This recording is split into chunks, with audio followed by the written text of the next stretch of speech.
그럼 아까 앞서 첫 질문의 답변 중에 앞으로 더 이제 큰 하락장이 올 수 있다라는 걸 동의를 해주셨는데 네. 그렇게 보시는 배경은 뭐예요? 더 떨어질 수 있다? 앞으로 크게? 그러니까 흥미로운 지점은 뭐냐면 가격 결정은 수요와 공급이 결정하는데 네. 수요가 감소한다고 해서 부동산 가격이 빠지진 않아요. 어, 공급이 증가해야 되는데요. 네. 그 공급은 집값을 결정하는 건 뭐냐면 매물의 양이에요. 네네. 건설사들이 짓는 아파트가 아니라. 아, 짓는 숫자로 보는 게 아니다. 그렇죠. 아하. 시장의 매물이 얼마나 증가하고 그 매물의 가격이 어떻게 되는 거에 따라서 가격이 결정되는데요. 네. 그런 측면에서 향후에 저는 매물이 증가할 가능성이 굉장히 크다고 보는 거죠. 네. 그러니까 짓는 게 중요한 게 아니라 집을 갖고 있는 사람이 부동산 시장에 내놔야 된다는 말씀이신 그렇죠. 거죠? 아하. 예를 들어서 아무리 새로 지어도 네. 누군가 투자로 계속 사고 시장의 매물이 감소하면 가격은 계속 올라요. 네. 그렇기 때문에 시장의 가격 변동은 매물의 양으로 결정된다. 그런데 제가 전망하듯이 앞으로 매물의 양이 증가할 가능성이 굉장히 크다고 보고 있습니다. 아하. 네. 왜 그렇게 보시는 이유는 뭔가요? 이유는 뭐냐면 아까 말씀드린 것처럼 이것도 전세 가격 때문이에요. 아. 그러니까 예를 들어서 제가 투자 목적으로 집을 보유하고 있는데 네. 전세 가격이 떨어지니까 기존의 전세 가격보다 떨어지는 상황이 나타나거든요. 네. 그래서 전세 가격을 돌려줘야 되는 거예요. 그렇게 되면 집을 팔아서 돌려줄 수밖에 없다는 거예요. 아. 그래서 대표적으로 요즘에 나오는 문제가 뭐냐면 바로 깡통주택과 역전세 문제가 그래서 더 크게 나타나는 겁니다. 네. 혹시 아세요? 이 깡통전세와 역전세의 차이가 뭔지? 정확히 모르니까 제가 경알못으로 진행을 하고 있습니다. 네. 어렵지 않습니다. 네네. 역전세는 일단 저희가 2년마다 전세를 계약하잖아요. 네네.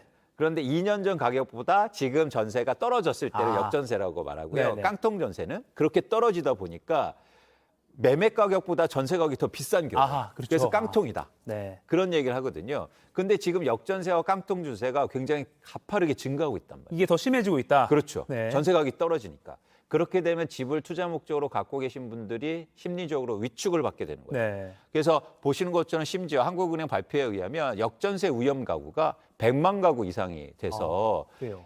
그러니까 전세 모든 것 중에 50% 이상이 역전세 위험에 노출돼 있거든요. 네. 그래서 집을 투자 목적으로 갖고 계신 분들이 이제 전세를 돌려줘야 돼요. 근데 돈이 없잖아요. 네네. 우리나라 다주택자분들이 상대적으로 돈이 없으신 분들이 많아요. 그러다 보니까 집을 매물로 내놓게 되고 네. 그런 매물의 양이 증가해서 그러면 가격 하락폭이 커질 수 있다고 저희가 보는 거죠. 그래서 뭐 금매로 빨리빨리 빼서 그 돈 받아서 전세금 돌려주고 뭐 이런 경우가 막 생기는 거군요. 그렇죠. 아하. 또 하나 뭐냐면 이렇게 되면 실제적으로 금리 인상에 바로 타격을 받게 돼요. 네. 실제로 전세를 끼고 집을 갖고 계셨다면 그동안 금리 인상에 영향이 없었거든요. 네. 이자를 안 내니까. 이게 그러니까 사실 이렇게 수치적으로 그냥 데이터적으로 저희가 접근했지만 사실 이거에 고통받고 사회적 문제가 좀 크잖아요. 그렇습니다. 안타까운 현실인 것 같습니다. 자, 마지막으로요. 그러면 위원님 예측대로 흘러간다면 그 바닥 시기는 대체 언제라고 보십니까? 언제가 바닥이겠습니까? 시점은 사실은 예측하기가 되게 네. 힘든데요. 네. 그래도 말씀드려야죠. 네네. 일단 조건이 필요한데요. 전세 가격이 더 이상 떨어지면 안 됩니다. 그래야 바닥이 올 수 있어요. 네.